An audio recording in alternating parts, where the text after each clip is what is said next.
Bonjour, dans cette capsule vidéo, nous aborderons pourquoi l'enseignement en spirale. Alors, l'enseignement des mathématiques en spirale tient compte des courbes du réapprentissage.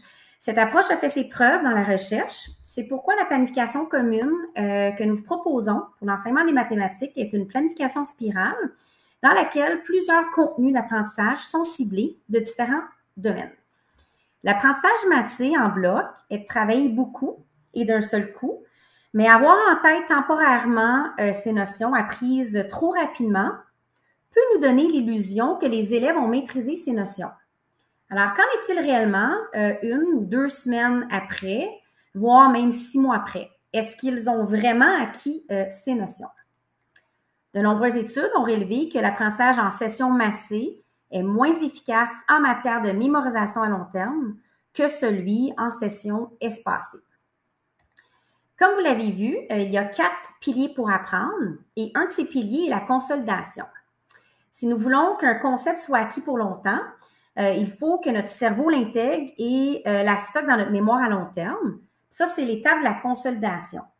En s'entraînant de manière espacée dans le temps, nous facilitons donc la consolidation de l'information dans notre mémoire à long terme. Pour qu'une trace en mémoire soit renforcée et consolidée, la répartition des sessions d'apprentissage doit s'étaler dans le temps.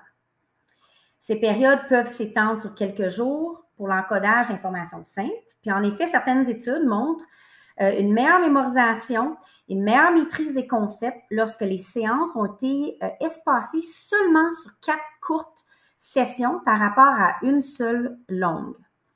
C'est ce qu'on appelle justement la modalité expansée basée sur la courbe d'oubli.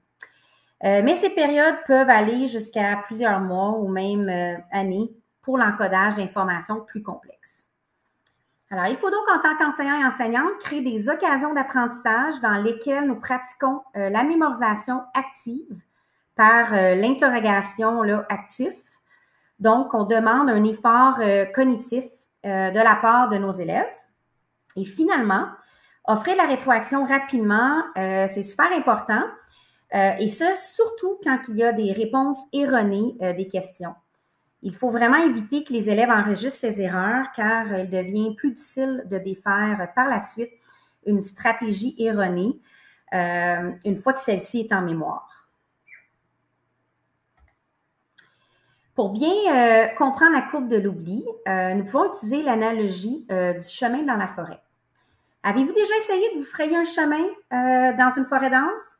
C'est difficile, ça prend beaucoup d'efforts à enlever les branches, on rencontre de gros cailloux, le passage est ardu. Mais si on y retourne plusieurs fois dans les prochains jours, qu'on emprunte toujours le même chemin, le passage se fait de plus en plus facilement. D'autre part, si on n'y retourne plus pour quelques jours, voire quelques semaines ou voire quelques mois, la végétation se remet à pousser dans la forêt, puis le passage redevient difficile à emprunter. D'où l'importance de revenir travailler souvent les concepts vus ultérieurement afin justement d'entretenir les chemins ou les connexions dans notre cerveau. Puis je vous invite à visionner la vidéo de Steve Masson intitulée « Le cerveau est comme une forêt » pour en savoir davantage. Alors finalement, pour viser un apprentissage en profondeur, il faut tenir compte de certains faits importants. La première fois qu'un concept est abordé, il faut prendre le temps nécessaire pour bien l'enseigner. Le temps d'exposition doit aussi permettre aux élèves de fournir un effort important. Il faut bien sûr réactiver ce concept à plusieurs reprises en planifiant de façon espacée dans le temps des écarts plus rapprochés au début, puis de plus en plus grands par la suite. Puis en permettant justement aux élèves de s'entraîner de manière espacée dans le temps, nous facilitons donc cette consolidation de l'information dans leur mémoire à long terme. Alors, la durée nécessaire pour réapprendre est généralement plus faible pour un apprentissage récent.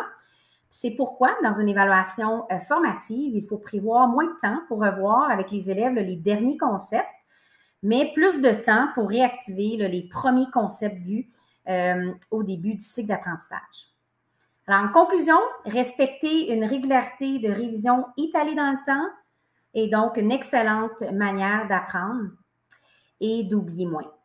Notre but est bel et bien d'amener nos élèves à faire un apprentissage en profondeur et non un apprentissage superficiel. Merci.